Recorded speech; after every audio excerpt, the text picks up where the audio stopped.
जो प्रश्न number 2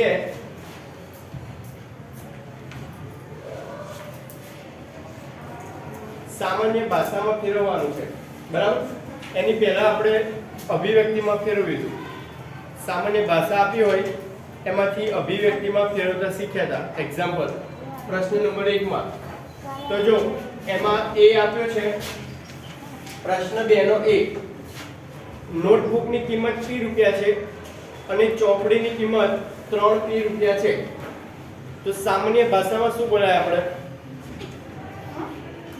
notebook ની કિંમત p છે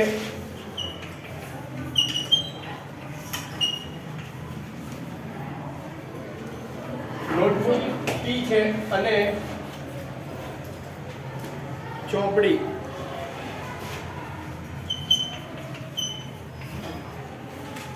3p આ લખવા નથી સમજવા માટે તમારે જે પ્રશ્ન આપ્યો છે એ જ લખવાનો બરાબર આ ખાલી સમજવા માટે નોટબુક p રૂપિયાની છે અને ચોપડી 3p રૂપિયા એટલે 3p નો મતલબ શું 3 ગણી કિંમત છે બરાબર તો આપણે સિમ્પલ ભાષામાં લખવું હોય તો એક નોટબુક ની કિંમત એક ચોપડીની કિંમત એક ચોપડીની કિંમત એક નોટબુક કરતા એક નોટબુક करता 3 गणी छे बराबर हाँ नीचे वालो जवाब छे सामान्य भाषा में આપણે શું કહીએ એક ચોપડીની કિંમત એક નોટબુક કરતા 3 ગણી છે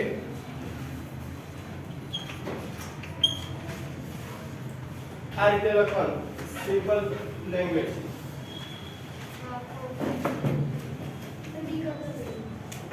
પછી બી ટોમી ટેબલ પર ક્યુ લખોટી મૂકે છે તેની પાસે 8 ક્યુ લખોટી પેટીમાં છે ટેબલ પર ક્યુ લખોટી છે અને પેટીમાં 8 ક્યુ લખોટી છે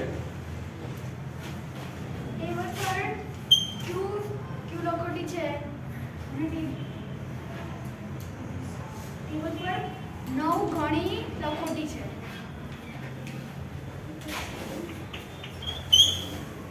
टॉमी પાસે જો ટેબલ પર ક્યુ છે અને પેટીમાં 8 ક્યુ છે ટોમી પાસે પેટીમાં ટેબલ કરતા 8 ગણી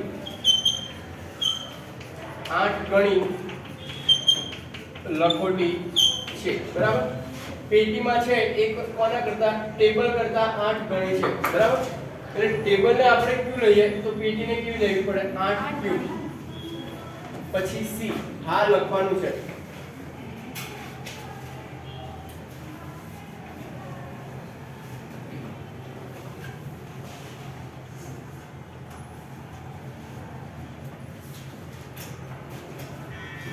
પછી સી અમારા વર્ગમાં n વિદ્યાર્થીઓ છે શાળામાં 20 n વિદ્યાર્થીઓ છે તો એક ક્લાસ હોય એમાં n વિદ્યાર્થી છે અને કુલ સ્કૂલમાં કુલ વિદ્યાર્થી 20 ગણા છે બરાબર તો લખાય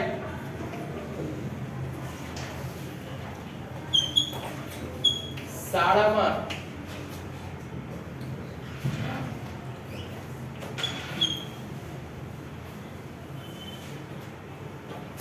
શાળામાં 20 n વિદ્યાર્થી છે તો શું લખશો વર્ગ કરતા 20 ગણા છે તો શું લખાશે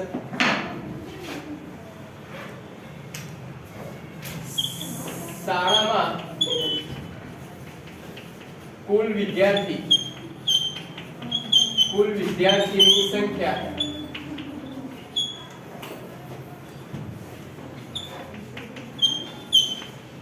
શાળામાં કુલ વિદ્યાર્થીની સંખ્યા हमारा वर्ग करता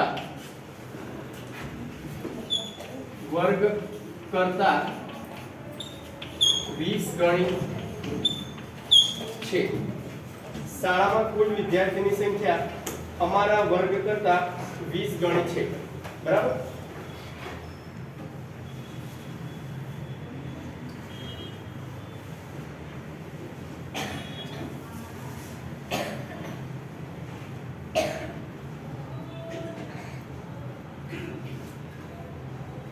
લખાઈ ગયું?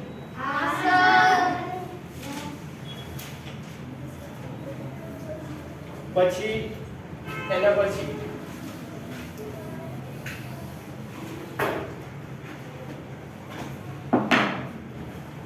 પછી ડી. જગ્ગુની ઉંમર z વર્ષ છે, તેના કાકા 4z ઉંમરના છે, તેના કાકીની ઉંમર 4z - 3 વર્ષ છે. બોલ.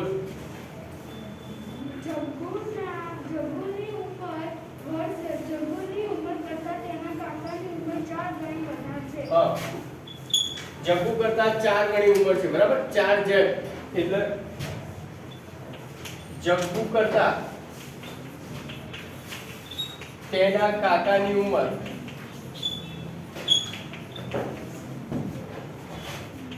4 ગણી છે. જગ્ગુ કરતા તેના કાકાની ઉંમર 4 ગણી છે. પછી પાછળ બીજું છે 4z - 3. એ કોની ઉંમર છે? કાકીની ઉંમર. તો શું આવશે?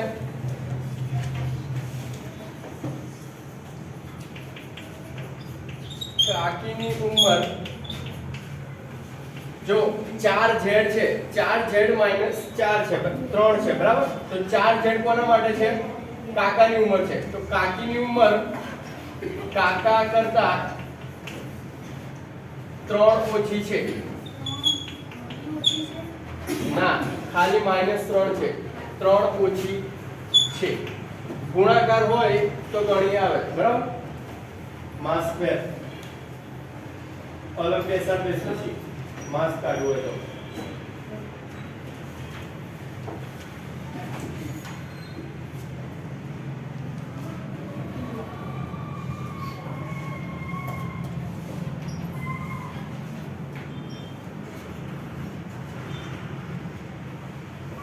પછી ઈ.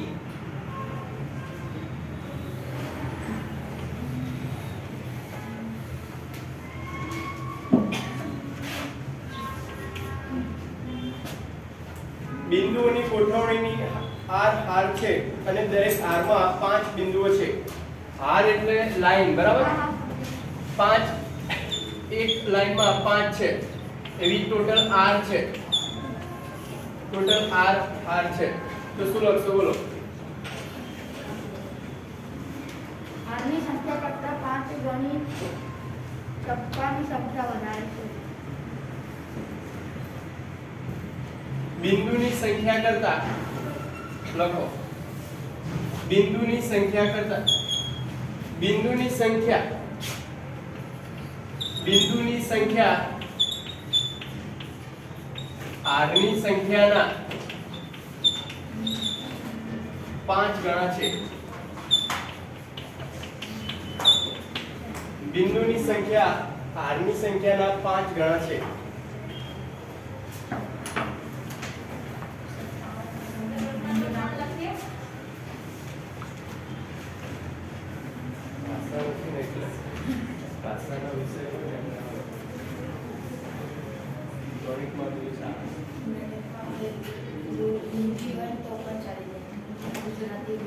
પતિ ગયું?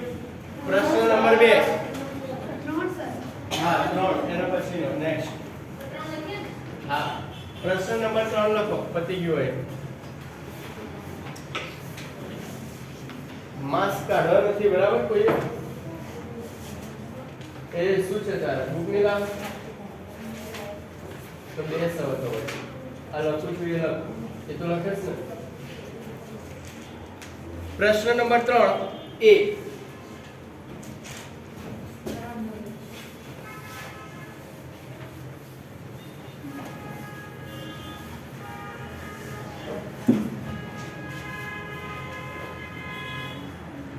મુન્નુની ઉંમર x વર્ષ આપેલ છે. અનુમાન કરો કે x - 2 શું દર્શાવે છે? ના.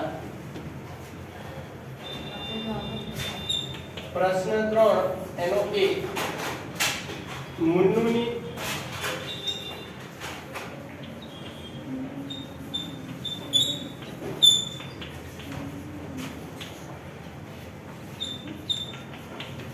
મુન્નુની ઉંમર x વર્ષ છે, બરાબર. પહેલા પ્રશ્ન ધ્યાનથી વાંચી કાઢો એકવાર, એટલે કન્ફ્યુઝ ના થવાય. x - 2 આપ્યું છે,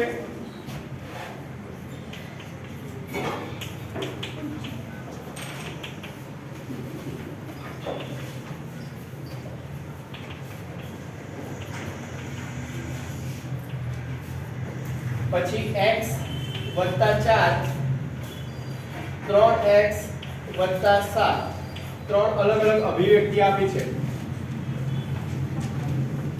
જો સૂચના આપી છે આપણને મૂળના નાના ભાઈ માટે વિચારો, બરાબર, અને એવું કીધું છે આ જે છે ત્રણેય એ શું દર્શાવે છે? તો જો મૂળની ઉંમર x વર્ષ હોય તો એનાથી ઓછી ઉંમર કોણ હોય? નાના ભાઈની હોય કે મોટા ભાઈની હોય? નાના ભાઈની, બરાબર।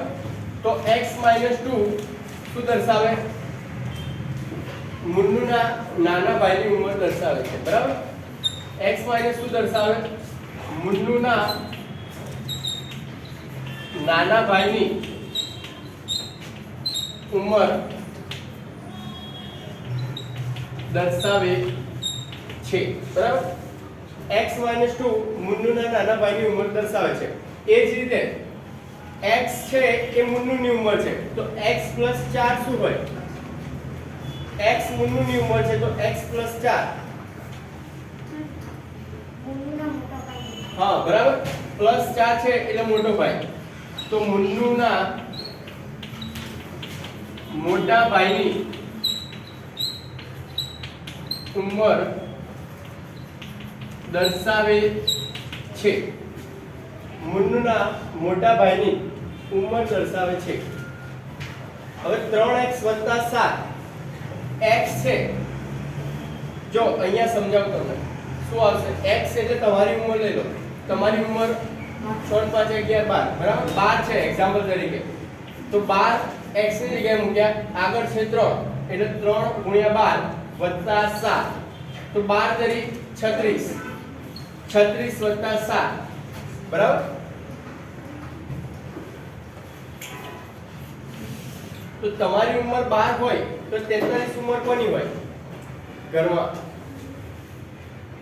બોલ। પપ્પાનું હા, બરાબર, દાદાની ના હોય, દાદાની વધારે હોય થોડી, તો અહીંયા આ ઉંમર કોની થશે? મુન્નુના પપ્પાની ઉંમર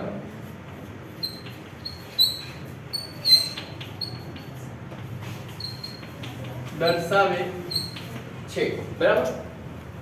હવે જો અહીંયા કદાચ એવું આપ્યું હોય 3x + 7 7 ની જગ્યાએ 4 કે એવું આપ્યું હોય 3x + 4 તો શું આવે?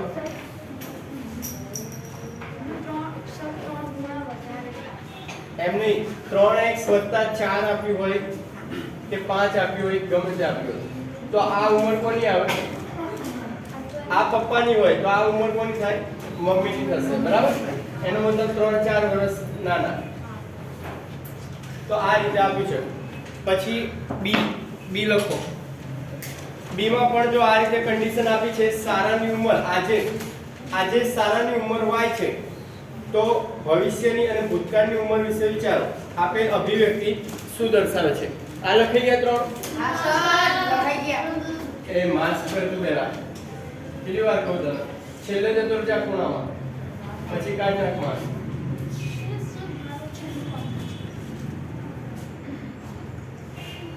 બી લખો પ્રશ્ન, એમાં જો 4 અભિવ્યક્તિ આપી છે,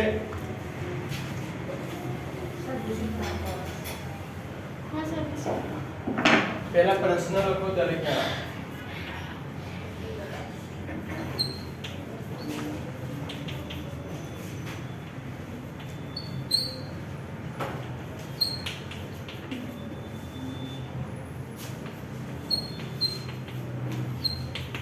આજે સારાની ઉંમર y વર્ષ છે, એમાં આપણને 4 અભિવ્યક્તિ આપી છે।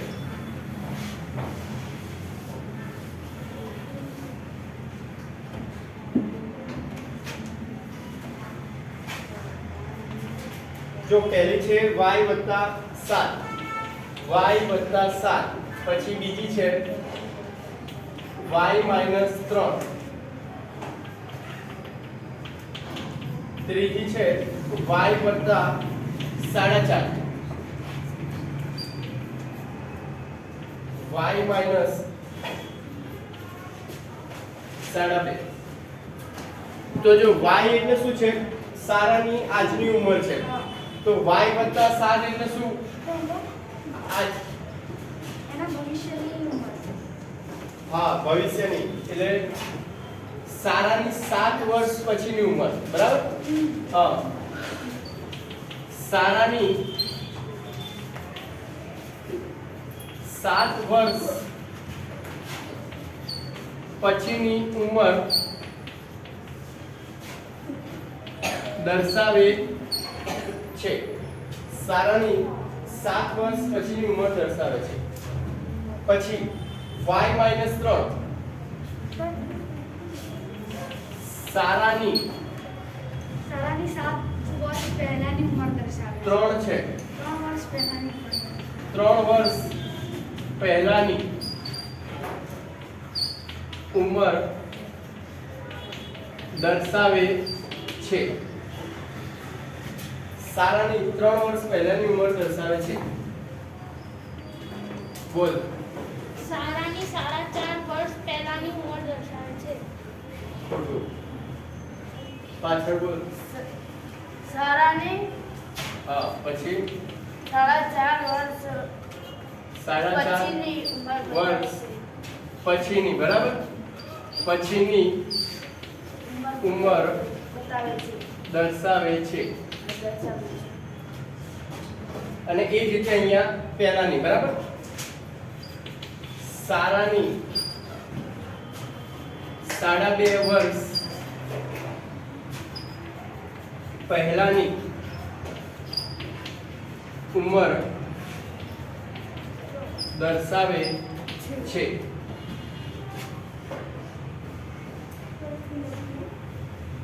તારે લખવાનું નથી?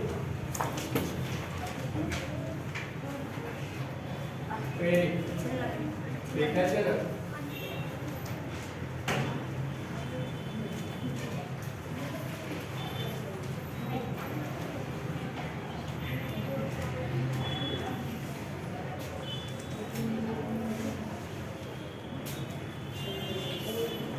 પતી જાય એ સી લખો. પ્રશ્ન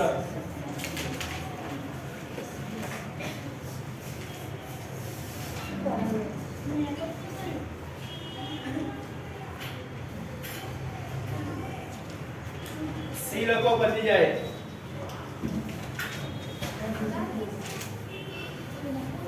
પહેલા બે તો લખી જવા જોઈએ. હા.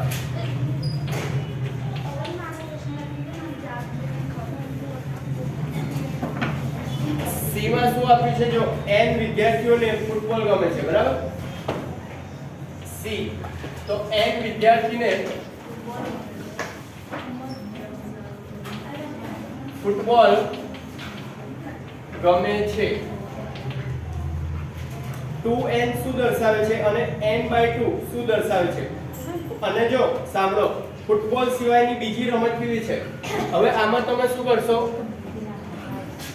પહેલા તો 2n એટલે શું થાય? ડબલ થાય. બરાબર? અને n/2 એટલે અડધું થાય.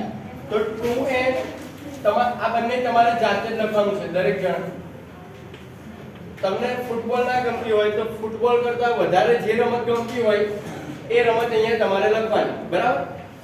n કરતા ડબલ એનો મતલબ વધારે ગમે છે. કારણ કે બીજી રમત કેવી છે? કોઈ પણ રમત તમે લઈ શકો. બરાબર? તમને જે રમત ગમતી હોય એ લખી શકો. અને n/2 એટલે અડધું થાય. તો અડધું એટલે તમને ફૂટબોલ કરતા જે રમત ઓછી ગમતી હોય એ લખવાની. દરેક જણા જાતે લખો આ પ્રશ્ન. દરેકની જે રમત હોય એ રમત લખવાની. બરાબર?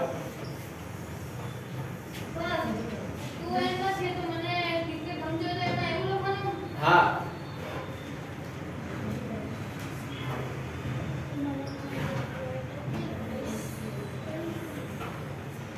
જેને જે રમત ગમતી હોય એ લખવાની.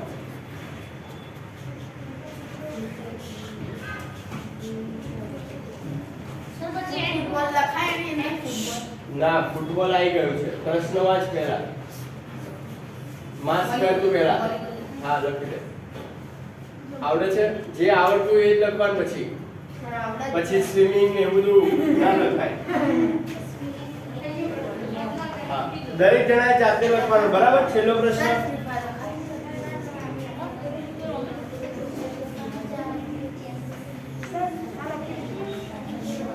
જાતે જે આવડી. હા, જે ઓછી ગમતી હોય એ ચાલુ છે ક્લાસ હજી. હવે જો હવે પછીનો ટોપિક છે સમીકરણ શું છે. સમીકરણ શું છે? હા, લખવાનું છે. અત્યારે ના લખશો, પહેલા વ્યવસ્થિત સમજાવી દઉં. વ્યાખ્યા લખવાની પહેલા સમજી લો. અહીંયા દરેક જણા આ છે સમીકરણ 6 7 8 9 10 દરેક ધોરણમાં હવે આવશે, બરાબર? એટલે ધ્યાનથી સમજી લેજો. જો સમીકરણ પહેલા તો આપણે અત્યારે જે ભણીએ છીએ એને શું કહેવાય છે? અત્યારે જો ભણીએ છીએ એને શું કહેવાય છે? એ તો આખું છે ચલ. બીજું અભિવ્યક્તિ, બરાબર? અભિવ્યક્તિ. તો અહીંયા મેં લખ્યું 2x 2 આને આપણે શું કહીએ છીએ? અભિવ્યક્તિ, બરાબર? આ તમારે અત્યારે પૂરતું છે. બેસ. અભિવ્યક્તિને પદાવલી પણ કહેવાય. મેં કીધું હતું, બરાબર? પહેલા 7મા ધોરણમાં આને પદાવલી કહે છે. 6થું ધોરણ પતે એટલે પછી પદાવલી ચાલુ થાય. હવે પદાવલી છે એની હા લખું પહેલા સમજી લો. આખો ચાર્ટ લખાઈ દઈશ એટલે યાદ રહી જશે. પદાવલી છે એમાં ટોટલ 2 પદ છે. પહેલા દરેક જણા અહીંયા ધ્યાન આપો બોર્ડમાં. પદાવલી છે એમાં નિશાની હોય એની આગળ અને પાછળ, સરવાળા બાદબાકીની નિશાની હોય એની આગળ અને પાછળ પદ આવે, બરાબર? આ એક પદ અને આ 2 પદ, બરાબર? હવે સમીકરણ કોને કહેવાય? તો જો આ જે પદાવલી છે એમાં હું બરાબર કરું અહીંયા તો બીજી બાજુ કંઈક આવે, 0 કરી આવે તો બરાબર આવે તો એને કહેવાય સમીકરણ. અને જો આ હું કાઢી કાઢું તો આ ખાલી થઈ જશે પદાવલી, બરાબર? જે આપણે અભિવ્યક્તિ કહીએ છીએ. હવે બરાબર છે તો આનો મતલબ શું? એક્ઝામ્પલ તરીકે હું અહીંયા લખું 3 લખ્યા મેં, બરાબર 3. એનો મતલબ શું? બરાબર નો મતલબ શું? બોલ. આ આખું બન્યું સમીકરણ, પણ બરાબર કેમ લખીએ? હા, ઇક્વલ ટુ. એ બરાબર જ છે. બોલ. સર આપણે ઉદાહરણ લીધી એટલે આના લખવું પડે. બોલ. અભિવ્યક્તિ છે. બેસ. બરાબરની નિશાનીનો મતલબ શું? કે બરાબરની ડાબી બાજુ અને જમણી બાજુ કિંમત કેવી હોય? સરખી હોય, બરાબર? આ છે ડાબી બાજુ અને આ છે જમણી બાજુ. એનો મતલબ બંને બાજુ કિંમત સરખી હોય, બરાબર? ત્યારે જ આપણે બરાબરની નિશાની મૂકી શકીએ. બીજું આ રીતનું હોય તો એનો મતલબ શું? આ રીતે હોય એનો મતલબ આ બાજુ જે કિંમત હશે ડાબી બાજુ એ કિંમત મોટી હશે, અને આ રીતે આપી હોય તો એનો મતલબ જમણી બાજુની કિંમત મોટી હશે, બરાબર? તો આ વસ્તુ યાદ રાખવાની. પણ આ બેમાંથી એકને સમીકરણ ના કહેવાય. સમીકરણ મતલબ બરાબરની નિશાની હોવી જોઈએ, બરાબર? અને જો અહીંયા x શું છે? ચલ છે. તો આ સમીકરણમાં ચલ આપેલો છે, બરાબર? હા, અમુકમાં ના હોય એનો મતલબ શું? જો આ રીતે લખું 3 + 2 બરાબર 4 આપ્યું હોય અહીંયા, તો આને સમીકરણ ના કહેવાય. એનું કારણ શું? 3 + 2 કરે તો કેટલા થાય? 5. અને આ બાજુ 4 આપ્યા છે તો આ નોટ ઇક્વલ્સ ટુ થાય. ચલ તો ઠીક, પણ આપણને જોઈને જ ખબર પડી જાય કે 5 બરાબર 4 ના હોઈ શકે, બરાબર? 5 બરાબર 5 જ હોય. તો આ શું કહેવાય? ચલ રહિત. ચલ નથી આપ્યો એટલા માટે. અને આને સમીકરણ ના કહેવાય અત્યારે, કારણ કે ચલ નથી. ક્વેશ્ચનમાં કીધું હોય ચલ રહિત તો આ આવશે, બરાબર? ચલ રહિત કીધું હોય તો આવે. એ આપણે ક્વેશ્ચન જોઈશું ત્યારે ખ્યાલ આવશે. સર આ તમે બરાબર કરી લખ્યું કે ડાબી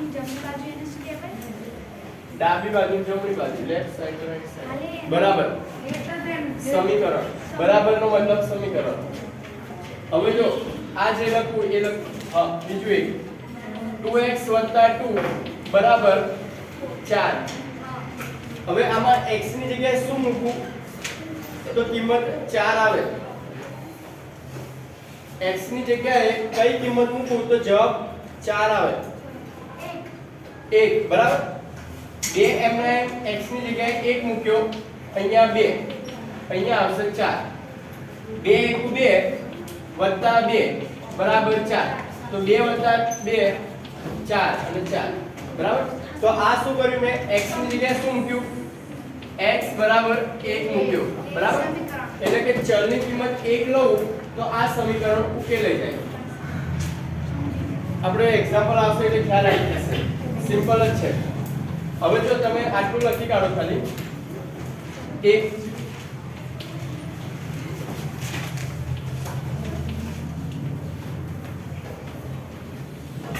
તમારી રીતે લખજો આ બરાબર આ તમને ખબર પડે એટલે લખું સમતા કહેવાય આને સમતા એટલે સમાનતા સમાન દર્શાવે ને પછી આ આખું કહેવાય એને કહેવાય પદાવલી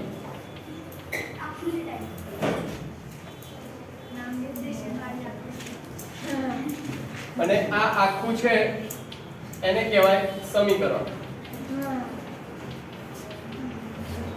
બરાબર હા તમારી રીતે જે રીતે લખો એ રીતે લખો તમને ખ્યાલ આવવો જોઈએ હા આ લખીએ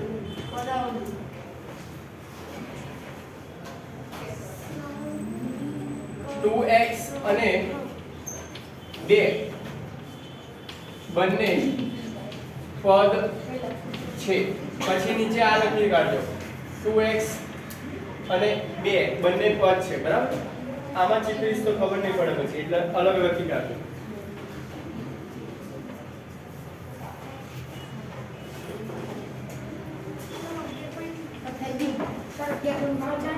ત્યાં નથી કરવાનું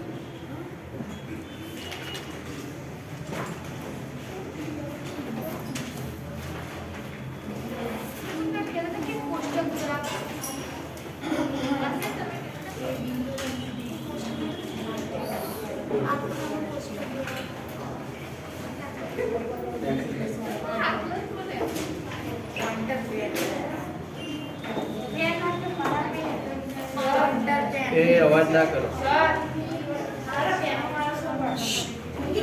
શાંતિ રાખો ને એ જવું છે પાછળ તારે એમને ના કહેતો ભાઈ